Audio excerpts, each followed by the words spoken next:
வணக்கம். ரொம்ப நாளாவே காணொளி போடல. ஏன் அப்டின்னா, தமிழ்நாட்டுல நடக்கக்கூடிய இந்த அரசியல் கூத்துக்களை பார்க்கும்போது, இவிங்கள பத்தி என்னத்த பேச பூரா தற்குறிகளா மாறிட்டாய்ங்களே வர இவங்கள பத்தி என்னத்த பேச அப்படிங்கிற மாரி ஆயிப்போச்சு. இருந்தாலும் நாளாக நாள் பட ஒவ்வொரு சம்பவங்களும் நடக்கும்போது, அத பார்க்கும்போது ரொம்ப மனசு கஷ்டமா இருக்குது. சமீபத்துல ஒரு வீடியோ பார்த்தேன். இந்த ஆம்பூர்ல பள்ளியிடம் படிக்கிறக்கூடிய அந்த பசங்க, ஒரு 3 பசங்க, பள்ளிக்கூடத்து பசங்க, அரசு பள்ளி மாணவர்கள். ஒரு 3 பேரு ரோட்ல தாவேக கட்சி கொடிய கட்டிட்டு அலையுறாய்ங்க. ம். இந்த கொடுமைய எங்க போய் சொல்லன்னு தெரியல. இந்த தமிழ்நாடு எத நோக்கி போயிட்டு இருக்குது? இந்த பள்ளிக்கூட மாணவர்கள் இத யாருமே கேட்க மாட்டாங்களா? கண்டுக்க மாட்டாங்களா? அந்த பள்ளியின் மாணவர்களுடைய பெற்றோர்கள் இத கவனிக்க மாட்டாங்களா? கவனிச்சு சத்தம் போட மாட்டாங்களா? அப்போ எப்படியும் போங்க அப்படின்ட்டு விட்டுட்டாங்களா?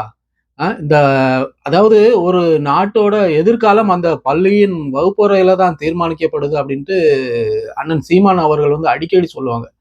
ஆனா இவங்க எங்க கை வச்சிருக்காங்க பாத்தீங்களா? அப்போ அடிப்படையே நம்ம தொடச்சி எரிஞ்சிட்டோம், அவங்க கட்டுப்பாடுக்குள்ள கொண்டு வந்துட்டோம் அப்படின்னா, நம்ம நம்ம அடுத்தல நடக்கக்கூடியது எல்லாமே நமக்கு சாதகமா மாறிடும் அப்படின்னு தானே இவங்க செய்யறாங்க. அப்ப இந்த பெற்றோர்கள் அந்த பள்ளியோடத்து அந்த கொச்சை கொடியை கட்டிட்டு இருக்காங்களே, அந்த அரசு பள்ளி மாணவர்களுடைய பெற்றோர்கள் சத்தமே போட மாட்டாங்க இல்லையா? அவங்க தற்குறியா இருக்கிறாங்க. அதனால பிள்ளைகளையும் தற்குறிகளா விட்டுட்டாங்க. அதுதானே. எதை நோக்கி போயிட்டு இருக்குது? அரசு பள்ளிக்கூடத்து அந்த வகுப்பறையில அந்த சின்ன சின்ன பசங்க விஜய் அவர்களுடைய அந்த பதாகை, அந்த போட்டோவை தூக்கி தலையில வச்சு அவங்க ஒரு ஆனந்தமாட்டு கொண்டாடுறாங்க. விஜய் அவர்கள் என்ன சாதிச்சார்? சினிமாவில் நடித்ததை தவிர வேற ஒரு சின்ன விஷயம் நீங்க யாராவது சொல்ல முடியுமா? விஜய் அவர்கள் மக்களுக்காக இதை செய்திருக்கிறார். ஏதாவது ஒரு விஷயம் ஒண்ணும் கிடையாது. எல்லாமே தனக்காக, அரசியலுக்காக, அவருடைய சுய விளம்பரத்துக்காக தான் எல்லாமே செஞ்சிருக்கிறாரே தவிர, மனசு அறிஞ்சு மக்களுக்காக விஜய் அவர்கள் இதுவரைக்கும் ஒரு சின்ன ஒரு நல்ல காரியம் கூட செய்தது கிடையாது.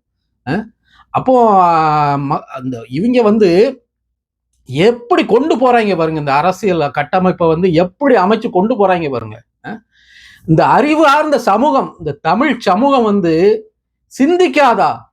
தமிழ் சமூகத்துல இவ்வளவுதான் இருக்காங்களா மக்கள்? எனக்கு ஒன்னும் புரியல. அதாவது யாருமே இதை கண்டுக்க மாட்டீங்களா? எப்படியுமே போட்டோம் அப்படின்னு விட்டுருவீங்களா? எங்க போயிட்டு இருக்குது இந்த சமூகம் அப்படிங்கிறது ஒண்ணுமே புரியல. ஒண்ணும் விளங்க மாட்டேங்குது. அப்ப எப்படியும் போட்டோம் இல்லையா? ஒவ்வொரு ஆந்திரா, கர்நாடகா, கேரளா இந்த மாநிலங்கள் எல்லாம் எங்கேயோ போயிட்டாங்க. அவங்க எங்கேயோ போயிட்டாங்க. இவங்க கீழே போயிட்டு இருக்காங்க. தமிழ்நாடு கீழே போயிட்டு இருக்குது. எப்படி இருந்த அறிவார்ந்த சமூகம் சமுதாயம் இந்த தமிழ் சமூகம் எதை நோக்கி போயிட்டு இருக்கு பாருங்க. 2-3 நாளாவே சட்டப்பேரவையில தமிழ்நாட்டு முதலமைச்சர் விஜய் அவர்கள் வாயை திறக்க மாட்டேங்காரு. வாய் திறங்க விஜய் சார் அப்படின்னு சொல்லி ஒரு ட்விட்டர்லயும் இன்ஸ்டாகிராம்லயும் போட்டு ஓட்டிட்டு இருந்தாங்க.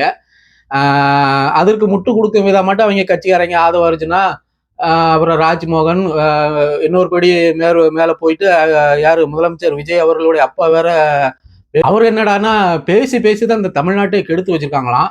அதனால நம்ம நாட்டோட முதலமைச்சர் பேசாம இருக்கிறது தான் சிறப்பு, அவரு பேசாமலே சாதிச்சிருவாரு அப்படின்ட்டு அவரு வேற முட்டு கொடுத்துட்டாரு. அப்புறம் பேசுவார் பாயிண்ட் வரட்டும் அப்படிங்கிற மாதிரி 2 நாளாட்டு இவங்க ஒண்ணுமே பேசாம இருந்துட்டு, ஏன் அப்படின்னா ஸ்கிரிப்ட் இல்ல. விஜய் அவர்களுக்கு பேசுவதற்கு பேப்பர் யாரும் எழுதி கொடுக்கல. பேப்பர் எழுதி கொடுத்தாதானே அவர் பேசுவாரு. அப்ப இன்னைக்கு ஸ்கிரிப்ட் எழுதி கொண்டு வந்துட்டாங்க. யாரு? அங்க ஜான ஆரோக்கியசாமி இருப்பார்ல, அவரு கூட இருக்கிற நிறைய அல்ல கைகள், அப்புறம் ஆதவர்ஜுனா, இவங்க எல்லாம் சேர்ந்து நேற்று ஸ்கிரிப்ட் எழுதியிருப்பாங்க போல இருக்கு. இதை போய் பேசுங்க அப்படின்னு சொல்லி எழுதி கொடுத்துருக்காங்க.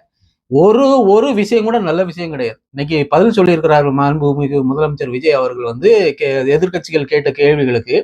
சார், மின்சாரம் தட்டுப்பாடா இருக்கு, அதை பத்தி சார் மக்கள் போராடிட்டு இருக்காங்க சார், அதை பத்தி சார் கற்பழிப்பு, கொள்ளைகள் தொடர்ச்சியா நடந்துட்டு இருக்கு சார், அதை பத்தி எதுவுமே கிடையாது.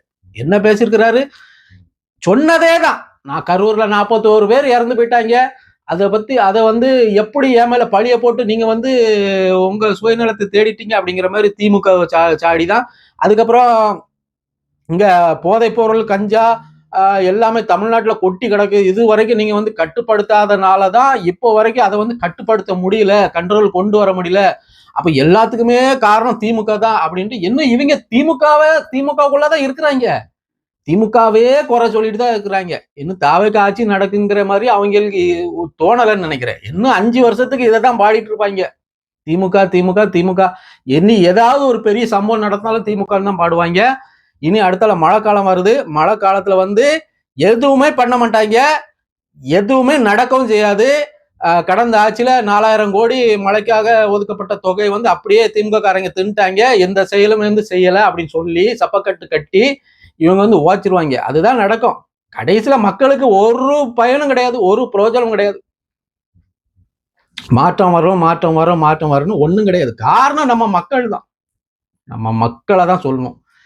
நம்ம மக்கள் மாறாத வரை இங்க எதுவுமே மாறாது. இணைந்திருங்கள். மீண்டும் ஒரு காணொளியில் சந்திக்கலாம். நன்றி, வணக்கம்.